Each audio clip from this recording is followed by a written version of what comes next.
नमस्कार, स्वागत है आपका सच्ची खबरों में। मैं हूँ दिनेश कुमावत और इस वक्त हम बात करने वाले हैं दिल्ली के चुनाव के बारे में। दिल्ली के विधानसभा चुनाव की घोषणा हो चुकी है और आज हमारे साथ सुभाष जी हैं, जो कि राष्ट्रीय अध्यक्ष भी है। सर, दिल्ली के चुनाव की कैसी तैयारी इस वक्त चल रही है? क्योंकि चुनाव की घोषणा हो चुकी है और जितने भी प्रत्याशी हैं, वो भी मैदान में उतर चुके हैं।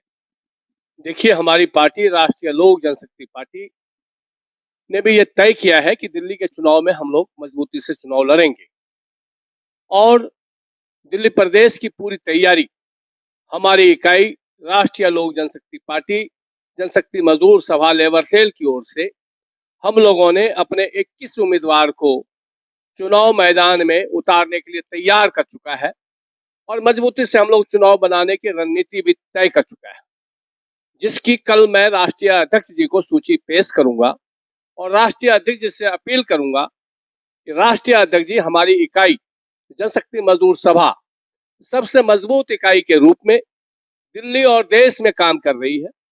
ऐसे इकाई को जो हमारे 21 उम्मीदवार चुनाव लड़ने के लिए सक्षम है, पूरी शक्ति से हम लोग चुनाव लड़ने के लिए तैयार हैं, जिसमें मैं स्वयं भी चुनाव लड़ूंगा और हमारे साथी जो हमारे संगठन के साथी दिल्ली में लगातार जनता के बीच में काम कर रही है, ऐसे साथियों को हम बेहतर चुनाव लड़ाएं।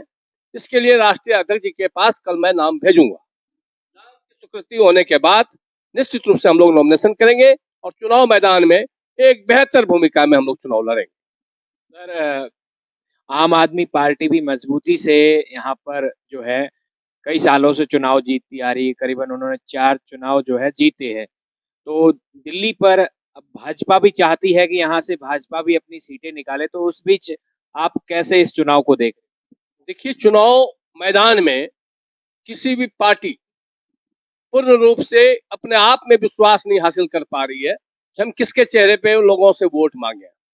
कोई भी पार्टी, भारतीय जनता पार्टी आज देश की सबसे बड़ी पार्टी होने की दावा ठोक रही है, लेकिन दिल्ली में उनके पास मुख्यमंत्री का चेहरा नहीं है। कांग्रेस देश की सबसे पुरानी पार्टी है, उनके पास दिल्ली में कोई चेहरा नहीं है जिसके नाम पर वो वोट मांग सके। आम आदमी पार्टी की जो लोकप्रियता था, लोगों को गुमराह करके जो उन्होंने वोट लिया, आज आम आदमी पार्टी का भी कोई चेहरा ऐसा नहीं है जिस चेहरे पे वो जीत की गुमान कर सके। निश्चित रूप से हमारी पार्टी और मैं स्वयं दिल्ली में 50 साल तक लगातार काम किया हूँ, लोगों के बीच में काम किया हूँ। जब से जन्मे जन बीच रहे जन ही मेरा जीवन है, जीवन से कट के जीना क्या कोई जीवन है। हमने लोगों के बीच में काम किया है। अपने समाज को अगर हम अपनापन दे दें तो अपनों का प्यार हमें मिल सकता है। अपने कर्म का छोटा सा उपहार अगर हम अपनों को दे दें तो अपनों का प्यार हमें मिल सकता है। इस उम्मीद और भरोसे के साथ हम चुनाव मैदान में लोगों के बीच में जाएंगे। अपने कार्य किए हुए काम से लोग वाकिफ हैं और निश्चित रूप से आज समाज के बीच में जो काम कर रहा है, लगातार काम कर रहा है, उसे ही जनता वोट देगी। कारण इन तीनों पार्टियों से लोग त्राही त्राही कर चुके हैं, इनका विश्वास समाप्त हो चुका है लोगों के बीच में और हम एक नई उम्मीद और नई विश्वास के साथ लोगों के बीच में जाएंगे और जिस विश्वास के साथ उनकी सेवा किया है, उस विश्वास के आधार पर ही हम उनसे वोट मांगेंगे। हैं? सर, यहाँ पर दिल्ली में अगर बात की जाए तो दिल्ली के चुनाव में किस विज़न को लेकर आप जनता के बीच में जा रहे हो? किन मुद्दों को जो है आप उठा रहे हो?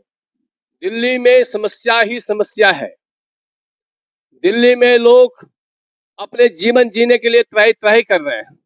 यहाँ किसी भी तरीके से कोई सिक्योरिटी नहीं है। आज दिल्ली अपराध का शहर बन गया है, दिल्ली नशा तस्करों का शहर बन गया है, दिल्ली देह व्यापार का शहर बन गया है।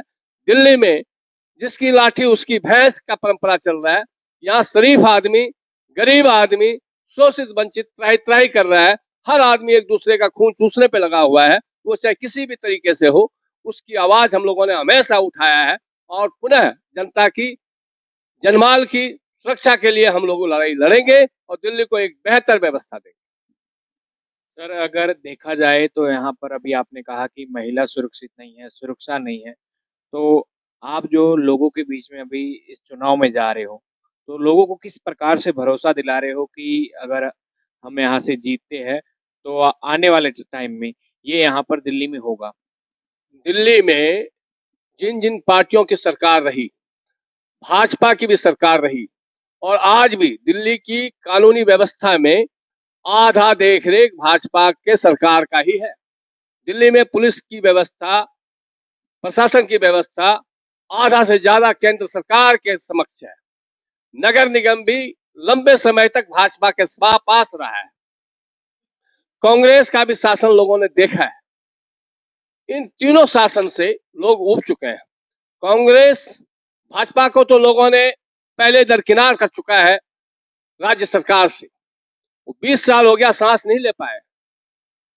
कांग्रेस को भी लोगों ने मोह भंग हो गया कांग्रेस से। आम आदमी पार्टी जो झूठे गुमराह करके लोगों का विश्वास हासिल किया, उससे भी लोगों का विश्वास नहीं रहा है। निश्चित रूप से हमारी पार्टी और मैं स्वयं लोगों के बीच में हमेशा काम किया हूं, और जब लोगों के बीच में रहा हूं, उनके परिवार का सदस्य बन के रहा हूं, उस आधार पर जाएंगे लोगों के बीच में और वोट मांगेंगे और आगे भी उनका सेवा करेंगे।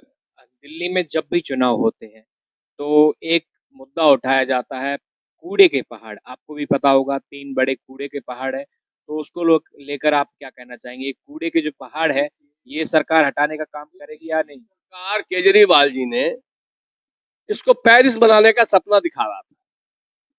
यहाँ के उपराज्यपाल जी जो केंद्र सरकार के द्वारा नियुक्त किए हुए हैं, उनका था फूलों का शहर हम बनाएंगे दिल्ली को। दिल्ली लिए लोटियन जोन 5 किलोमीटर की दिल्ली फूलों का शहर नहीं है।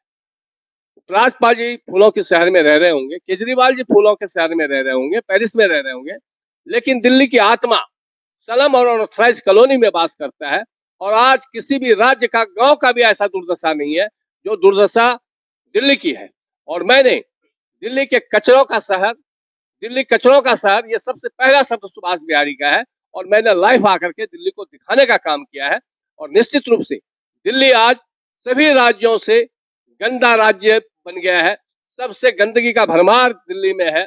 दिल्ली में कूड़े से कई लोगों की जान गई। कूड़े की जो ढेर थी, गैस बनने के कारण वो जो उड़ा, उससे कई लोगों की मौत हो गई। तो दिल्ली कितना बेहतर है, कितना सुरक्षित है, कितना सेफ है, ये जनता जान रही है। और जनता को नया विकल्प चाहिए, उनको लड़ने वाला कार्यकर्ता चाहिए, उनके हक पे आवाज उठाने वाला कार्यकर्ता चाहिए। उसमें निश्चित रूप से हम उनके साथ रहें और उसी आधार पर उनके बीच में जाएंगे।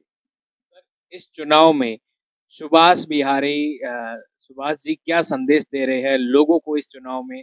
किस और चुनाव पूर्वांचल वासियों को एक संदेश देना चाहता हूं कि इन पार्टियों के बहकावे में ना आए। चाटुकार नेता जो इन पार्टियों में है, उनके बहकावे में ना आए। आप जिन समस्याओं से दो हाथ रोज कर रहे हैं, उन समस्याओं से निजात पाने के लिए आप एक बार सुभाष बिहारी के कहने पे आज पार्टियां भी यहाँ के स्थानीय लोगों के नेतृत्व में, खुट्टे में जैसे बेजान खुट्टे में जान वाले पशु को बांध दिया जाता है, ऐसे पूर्वांचल वासियों को बांध दिया गया है। पूर्वांचल के लोगों को लोग मजबूर और हताश मानता है। हम पूर्वांचल वासियों को कहेंगे कि आप सोच समझ के वोट दीजिए, जो आपकी आवाज उठाता है उसको वोट दीजिए। और सुभाष बिहारी हमेशा आपके हक की लड़ाई लड़ा है। सुभाष बिहारी के नेतृत्व में एक बार विश्वास करके। बहुत बहुत धन्यवाद सर।